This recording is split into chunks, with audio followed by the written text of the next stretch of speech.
Hey guys, welcome back to Macros Monday. Well, it was a weekend. It was a great weekend. We had Strength in Our Streets. We had Strength in Our Streets. It was an awesome competition. We really appreciate all the community that one showed up for the event, but two donated as well. So we had really appreciate it. Sean Doyle, congratulations as well for being our top fundraiser for our team at just over $2,000. And raised sixth overall for the entire competition, and it's 320 athletes. So to be sixth, pretty impressive. Yes, absolutely. So and with that, with the competitions last weekend, we often ask, hey, what should I bring to the competition in terms of an athlete that is competing? Like, what should my meal look like? Mm-hmm. So for Macros Monday today, we wanted to talk about leading up to a competition and what you should pack for your competition. So I'm gonna actually ask Coach Joe because he competed. I actually was the #1 judge on the field. Best judge in the field. So with that, let's talk about eating. So a couple days prior to, did you change anything that you did before?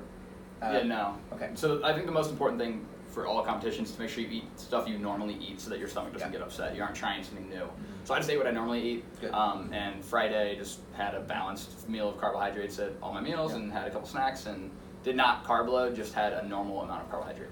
Do you know why we should carb load? Because you can only store so much muscle, like glycogen inside your muscles. Correct. And after that point, it's like filling up your gas tank. Beyond what it can hold, it's just going to spill out. Yeah. And more than likely, you have probably you're going to start to deload in terms of your lifting. Mm-hmm. So you don't need to carb load. So, and that's for most people. Think about like triathletes and everyone else. Like, you don't need to carb load because you start to taper down and what you're doing, so you don't need to load back up because, like you just said, you can only store so much glycogen. Yeah. So now, let's talk about the night before, like what you packed in your cooler. So what did that look like for your snacks, and what did you have? Yeah, so I try to eat, like I said, the normal things I always eat. And so I brought some RX bars because I like a little bit of like sustained energy throughout the day. Yeah. But really, I actually got saved by some of our athletes.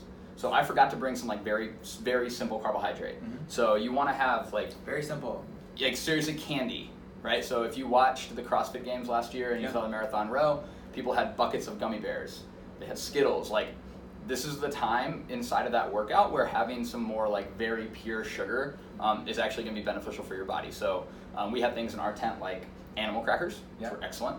People brought a couple bags of Skittles. We had some gummy bears. We also just had really simple things like fruit, very simple, easy to digest fruits like bananas are really, really helpful during that time. I also like citrus, so clementines, really easy to eat, like oranges and stuff like that.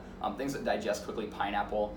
You want to probably stay away from apples a little bit, higher in fiber, so you maybe chill on that a touch if your stomach's a little touchy. But you want some simple carbohydrate. And I actually forgot it, and I got bailed out by our athletes who had a big cooler packed full of very easy to digest carbs.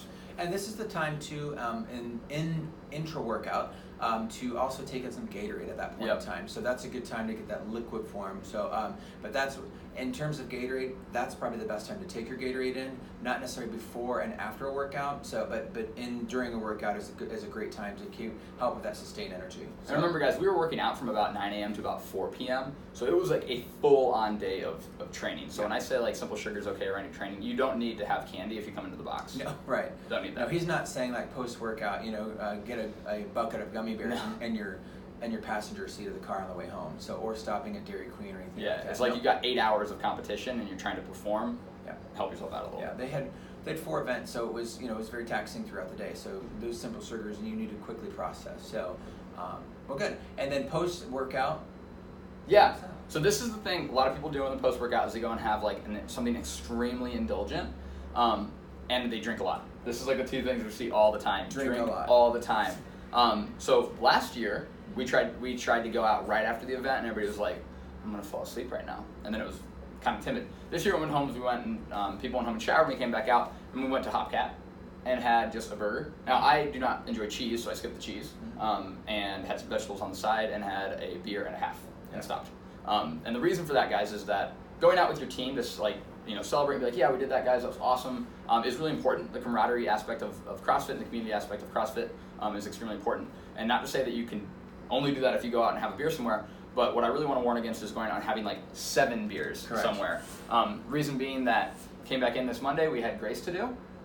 Happy to report, PR'd my Grace time. Yes. If I had had a bunch of beers on Saturday night, I would have delayed my recovery by anywhere between 48 and 72 hours. They actually say that after 4 or 5 drinks, depending on your size of like literally how big you are, you've actually just stopped your recovery process for at least 48 hours. So if you do that, right, and then you expect to recover after a workout where like you've just maxed yourself out all day long, it is a really bad idea. So it's not that you can't have a drink or that you have to have a drink, but try to refrain from having like 10 drinks after you do a competition. And what's happening too, and why you said that, like why the recovery process takes so long, is your body's trying to get rid of the alcohol as quickly as possible because it realizes it's like, what is this in the system? It's trying to get rid of it. So all the food that you take in, it stores. Okay, so then now it's slowing down everything else. So, but your body's trying to get rid of that alcohol as quickly as possible. So alcohol is a poison, remember. Correct. Like it is a thing that is fine, and we are not sitting here railing against alcohol, but it is a poison to your body. And because your body realizes that it's toxic, it will get rid of it as fast as it possibly can. And it will do so at the expense of muscle repair and digesting food. Correct. So, all right, guys. Well, that's and congrats to our team. We had an awesome showing. So I was really proud of everybody.